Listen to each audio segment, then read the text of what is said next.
Okay mga Havertusyo, sasagutin ko po yung unang tanong po ninyo sa mga nagtatanong kung saan nangyari yung subastahan last April 9, 2025. Okay po, kasi hindi ko po ito yata na-post pala sa inyo kung saan po nangyari yung subastahan ng coins. Na isa po sa mga nagiging highlights po doon ay mga commemorative coins. Okay po, ang nagiging highlight po ulit sa naging subastahan na meron po tayo last April 2025 ay mga commemorative coins.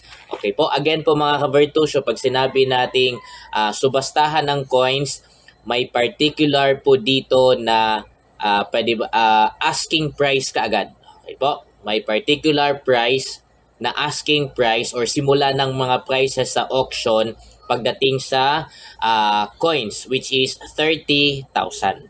Po, 30,000 ang starting bidding ng mga coins na ino-auction. At nagiging highlight nga po doon sa auction na yon ay mga commemorative coins. Okay po. Ang sagot kung saan po yun nangyari, kasi nakalimutan ko palang i-update kayo.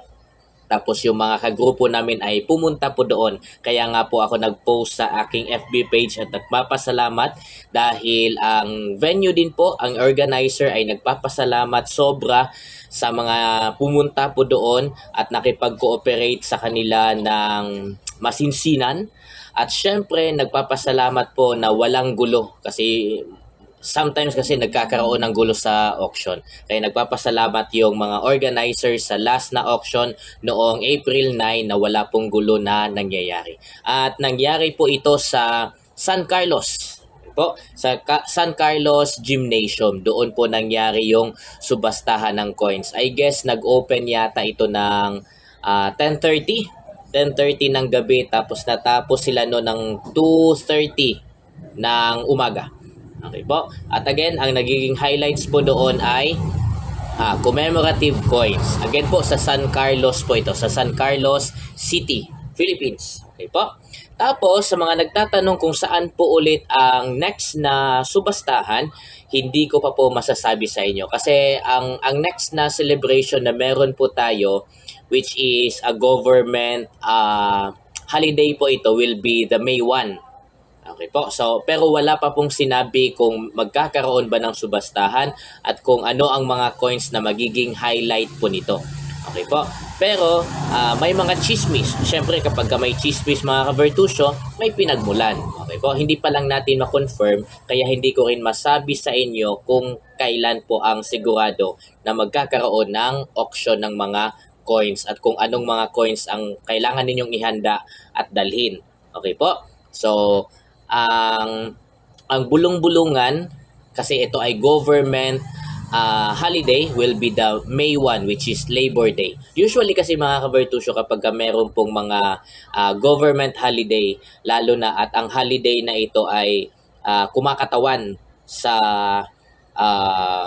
tawag nito history or celebration na meron tayo sa Pilipinas, usually nagkakaroon din po ng mga auction po doon. At syempre doon din binabase yung mga iha-highlight na coins o yung hahanapin ng mga collector or ng mga numista. Syempre, sponsor dito ng Bangko Sentral ng Pilipinas. Syempre naman.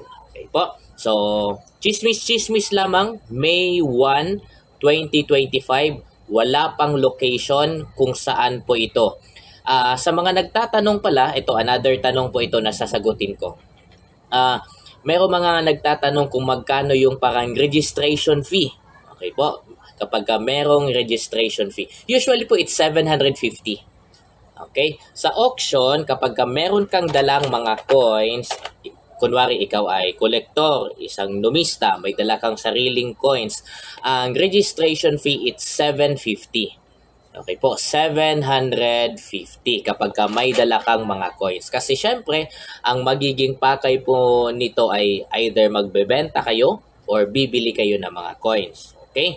Ngayon po, paano naman kung walang dalang coins? Okay? Kung walang dalang coins po mga Havertusyo, ang entrance fee nito ay 900 pesos. Okay. So, hindi aabot ng 1,000. Hindi po aabot ng 1,000 ang registration fee kapag ka merong auction ng coins. Okay po. So, dalawang tanong na yung nasagot ko ha. Saan nangyari yung last na auction? sa San Carlos City. Pangalawa, magkano ang registration fee sa auction? Kapag ka merong dalang coins, 750. Kung walang dalang coins, 900 pesos. Yan ay registration fee.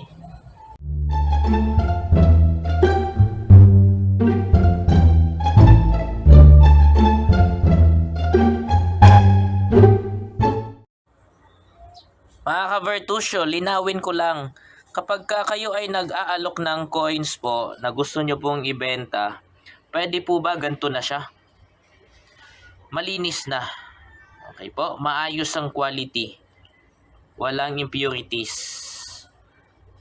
Okay po, kung mga malalaking coins po ang meron kayo, lalo na old coins, balutin nyo po. DIY. Katulad po nitong pinakita ko po sa inyo. Huwag nyo pong ialok sa akin yung mga coins na hindi nyo pa nalinis. Kasi minsan, pag tinitignan ko, ay nawala na yung quality ng coins. Okay po? Kaya minsan, hindi ko na po pinapansin. Dahil ang dumi na po nahihirapan po akong isipin kung malilinis ko pa ba ito or hindi na. Or maayos pa ba ang quality ng mga coins na ito or hindi na. Kaya maaari po ba mga ka-Vertusio, pag nag-alok kayo, malinis na tulad nito. Kailan ang susunod na subastahan? May idea na ba kayo, ka-Vertusio? Ang sagot po, hindi pa or wala pa. Wala pang confirm kung kailan ang next na subastahan. Okay po, kaya hindi rin ako makapagbigay ng definite na information mula sa inyo. Pero may chismis. Ito na ang cheka. Ito na ang cheka mga ka-Vertusio na sa paparating na tawag nito na government holiday, which is May 1 po yan mga ka-Vertusio. May 1. May chismis po na magkakaroon ng subastahan. Hindi ko lang masasabi kung saan po ang exact na location at kung ano ang mga coins na magiging highlight po dito. Kaya kung ako sa inyo, ihanda ko na lang po yung mga coins na meron po ako. Tapos magkikita-kita na lang tayo after ng update ko. Natuloy ba ang subastahan last April 9, 2025? Yes mga ka-Vertusio, natuloy po ang subastahan ng coin noong araw ng Kagitingan. Saan? Ito ay nangyari sa San Carlos City, Philippines. Okay po, ang nagiging highlight, itong mga nakita ninyo sa video ngayon mga ka-Vertusio. Mga commemorative coins po ang nagiging highlight sa subastahan na nangyari po last April 9, 2025. Okay? So ito mga pinapakita ko sa inyo na commemorative coins po ngayon.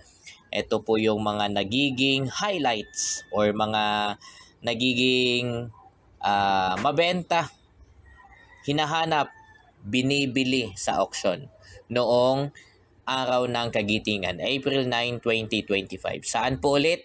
Sa San Carlos City.